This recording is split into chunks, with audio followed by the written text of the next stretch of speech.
Good morning, everyone. It's Michelle from Greeley, Colorado.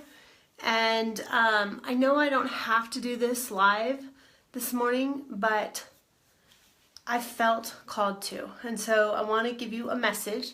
I have no idea who it's for, but I know it's for someone. So when you come on, I'd love to know you're with me, just for support.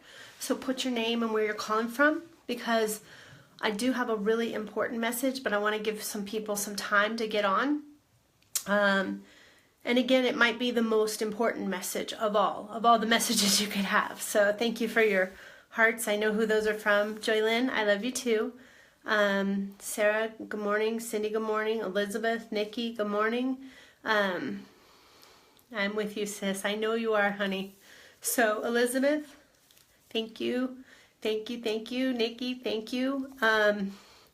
There's no way I can possibly respond to everyone's messages. And so this is part of the reason that I'm doing this video, is to say thank you, because during this time, this very difficult time, I've had more love from my circle than any one person on earth should ever have, though I'm very grateful for it. I just wish everyone had it. But the message is this, and there's about 30 of you live, which is more than I've ever had live, so thank you. Now there's 32, but the message is really important. And you know, guys, I'm not going to hit you over the head with the Bible, but I got to tell you a message from my heart and from Natasha's, so please listen. I love you too, sissy. Good morning, Wanda. Good morning, Heather. So guys, listen, we're all perfectly made before we have a name, before we have a parent, and worthy, perfectly made. There's not like halfway made or somewhat made. It's perfectly made. And before you were formed in your mother's womb, and we all had to come in that way. And you know, we all have to go some way. So Natasha's way was through a car accident. I'm not going to give you all the details, but the road curved and she didn't. And the car went a long way and she didn't survive. And very hard. So we're not going to release more details of it. Nobody needs to know. She was, and some of you know that this 24-year-old angel suffered many years, because many of you prayed for her with drug addiction. And for the last year, she was clean and sober, praise the Lord, and I had my girl back. We had our girl back. She had recently she'd had a stable job. She had a place of her own that was incredibly her and gorgeous, and the things we found represented that her life was right, and we know where she's at. And so guys, we all go out. So there's no easy way to go out. You usually go out through sickness, an accident. There is only a one way out and only one way in, right? It's the hard part is for who's left, because you love people so much. And today, she was amazing. So let me tell you a couple of my favorite attributes about my wonderful daughter. So you always knew how she felt. And sometimes, I would say the majority of the time, she didn't feel nice. So she was sassy and, oh my gosh, for so many years, disrespectful. And yet she loved me just the same. Like, she'd cuddle up to me. So for the moms out there who have sassy teenage girls, that's part of the process. It's all those hormones running through their body and them not knowing what to do with it, and knowing that they're worthy and whole. And it's just really important to know that it's not them, it's the world in them, and that they are whole and wonderful and perfectly made still. It's just, you know, we're human and we all make choices in free will. And so, you know, it may not seem perfect. I can't tell you the sleepless nights that I had with that girl. I've been down on my knees for so many years for her. And but this is the important part. I want you to get this. So now there's 53 of you. This is more people than have ever listened to me on Facebook Live. Thank you so much for being here. So I don't know who this is for, but I've been up since 3:30 this morning, and Natasha and I have been talking, and somebody out there watching this is really struggling, whether it's you and you're a young one, or if it's a parent. I can sympathize with you, empathize with you. I've been there.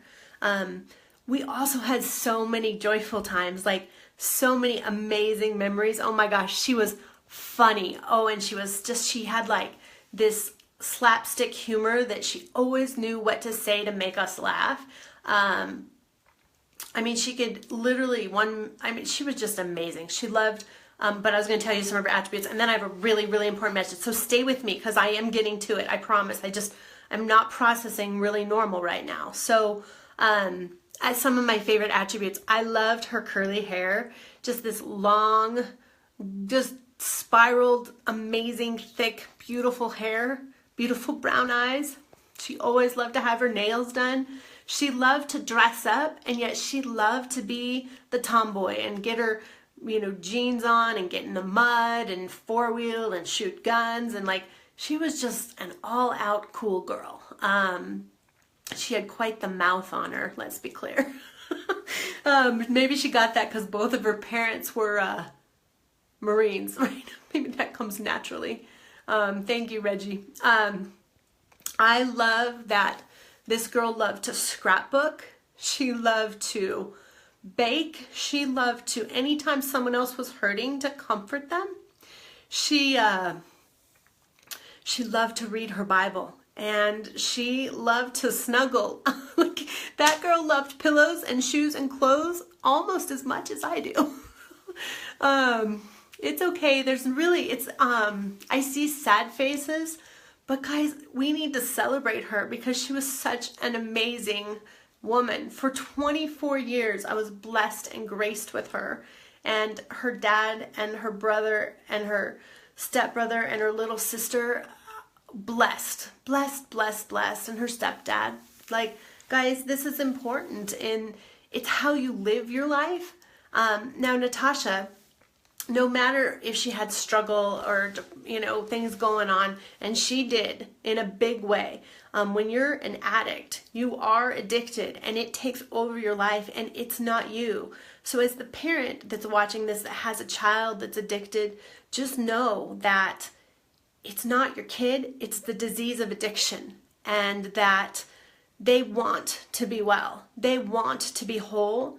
They just don't know how to fill the cup anymore. And so, I mean, you got to not enable them, and you got to know when to be forceful. And a couple years ago, 2 years ago, almost to the date, I placed a restraining order against her, saying goodbye to her, not knowing if I'd ever see her again because I couldn't have her antics in my life and around her sister. And I literally knew right then I could maybe never see her again. I might get the call that she wasn't alive, but in fact, about her, well, it doesn't matter now. Before her, about a week or 2 weeks before her restraining order was up, we were in contact, and I got to see her and love her and hold her and hug her.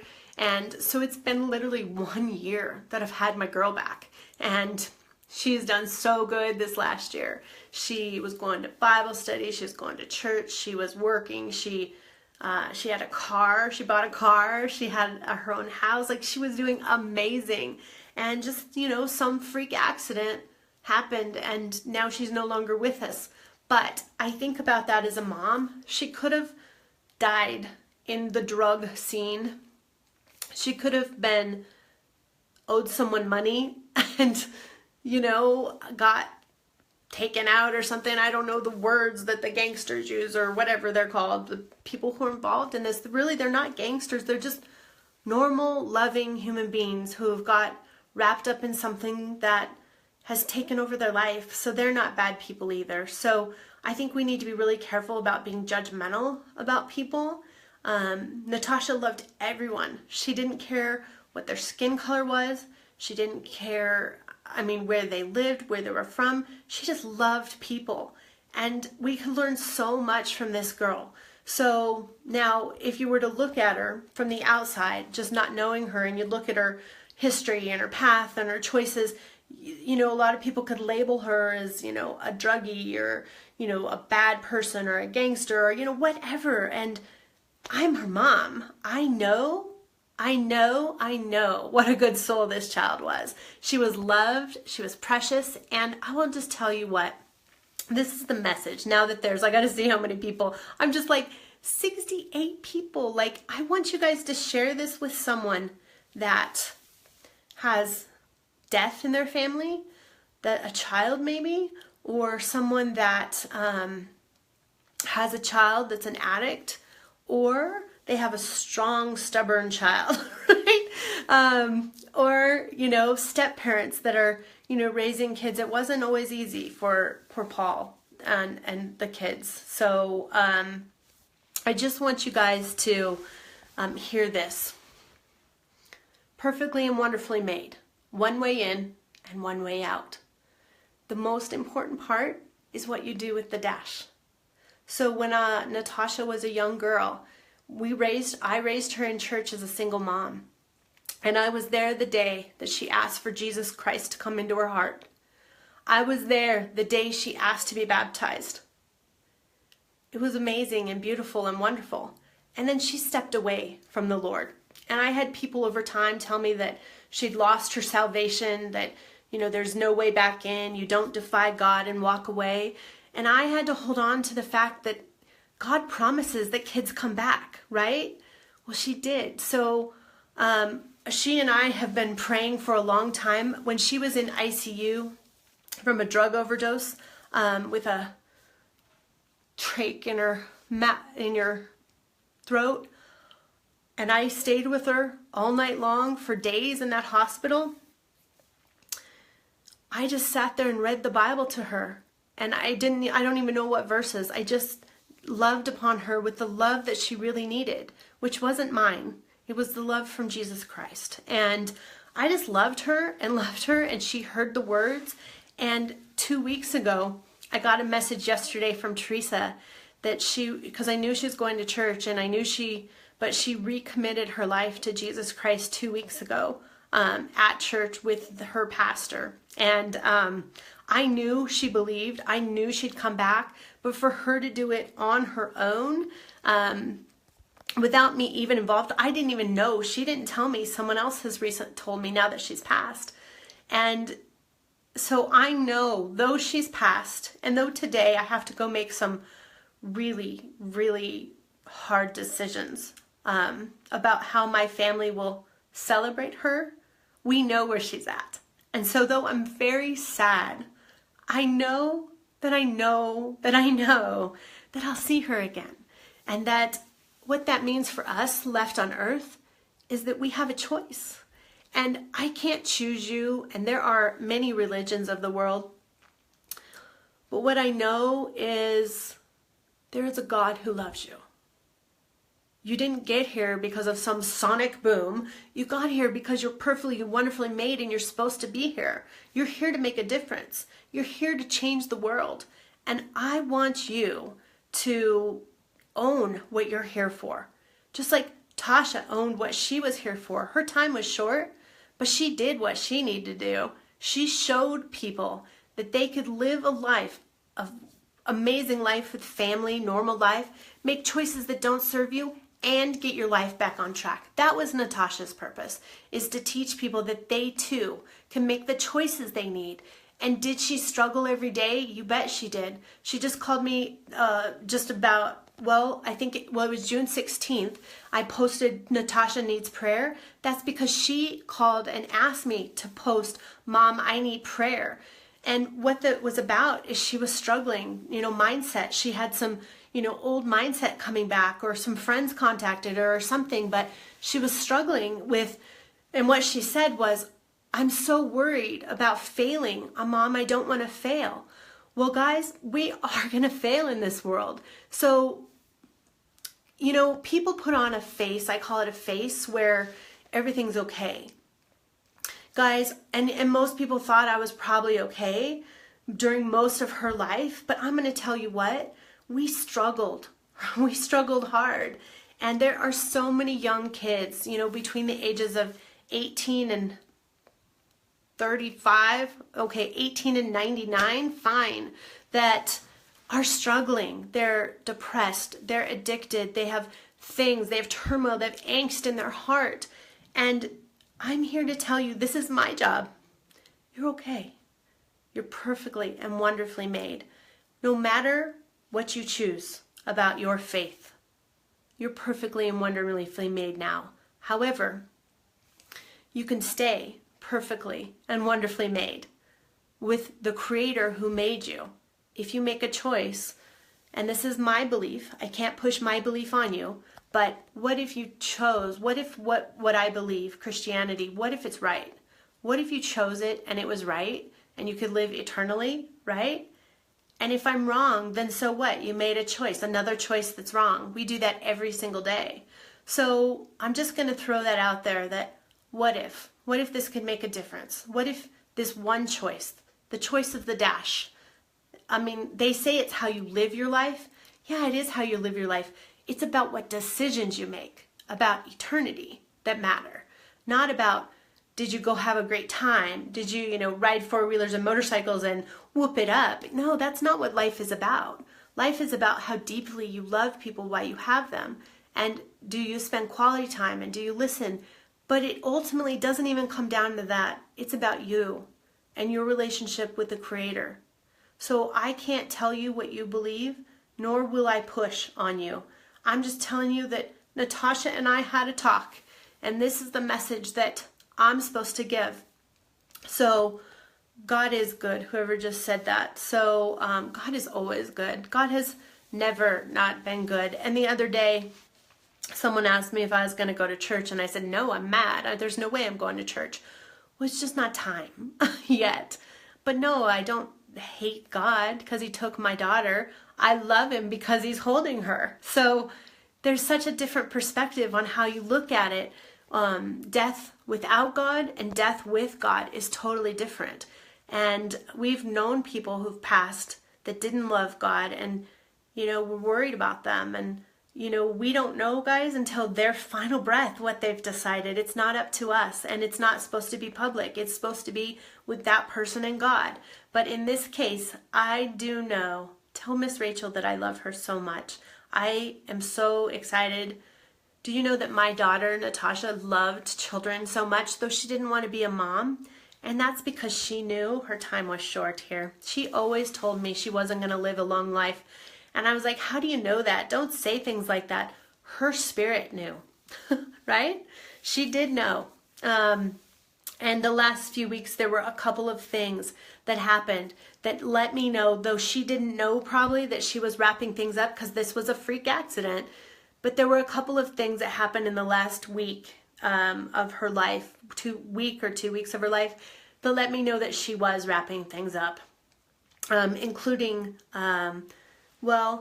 just some affirmations of love to herself that are just beautiful, beautiful, beautiful, beautiful. So with that, I'm going to wrap up, and I need you to pray for me now because I get to go make some terribly hard decisions, and but I want to make the right decisions for my whole family. I'm sure they'll be perfect, but so that we can celebrate her life. And how do you celebrate one person's life in a short little ceremony? How do you do that? Because there's like so much to celebrate with this girl. Like, imagine if she lived as old as I am.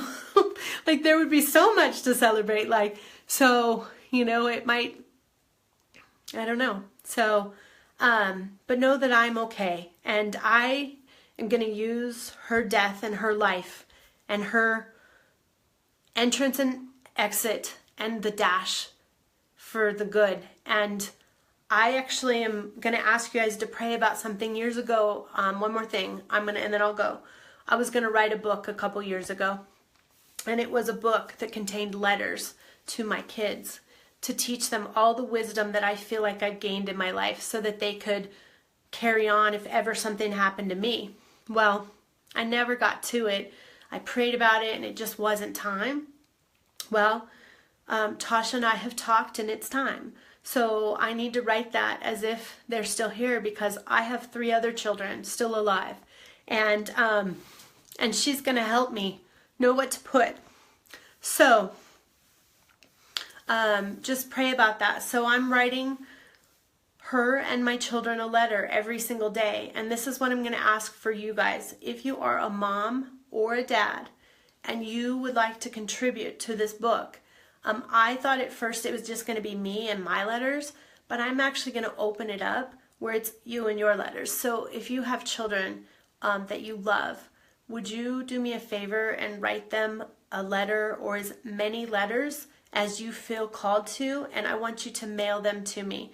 If you'd like your name in the book saying they're from you, then I want you to put your information. If you don't, just send it anonymously, or just put a note in there so I know it's from you, and put, please don't put my name in this. So that's your choice. But this is where I want you to go deep inside your heart as a parent. And if you could give any message to a child, no matter what their age, from 0 to 99, that needs your love, what would you say to them? And I want to put this together for us. This has been a dream of mine forever, and I didn't know how God was going to use it, but I do know now. So I'm so excited for the people we're going to help, the people we're going to bless, and the lives we're going to change. So with that, I'm going to jump off here. There's like almost 80 of you still on here that stayed with me this long, so thank you so much. We're going to go make some decisions about my sweet daughter's physical body. She's not in it. It's just a body, but it doesn't make it any easier. So it's time for me to go, but I just wanted to tell you how much I love you, and please share this message with someone. I think I'm going to download it and put it on YouTube so that we can just keep sharing it through a YouTube link versus a Facebook Live. And I would like you to share it with anyone and everyone that you can think of, because I want this to be not about me and not about Tasha. I want this to be about helping people. So let's change some lives together, because there's too many people struggling not to help. So with that, I love you guys so much. I'm going to go put on my jewelry, put on my shoes, and I'm going to go do what I have to. So sure love you guys. I'll talk to you soon. I'll keep you guys posted on when the celebration is. Everyone's asking what I need. I don't know what I need. I need this. I need to be with you. So I'll talk to you guys soon, and just know how much I love you. Bye.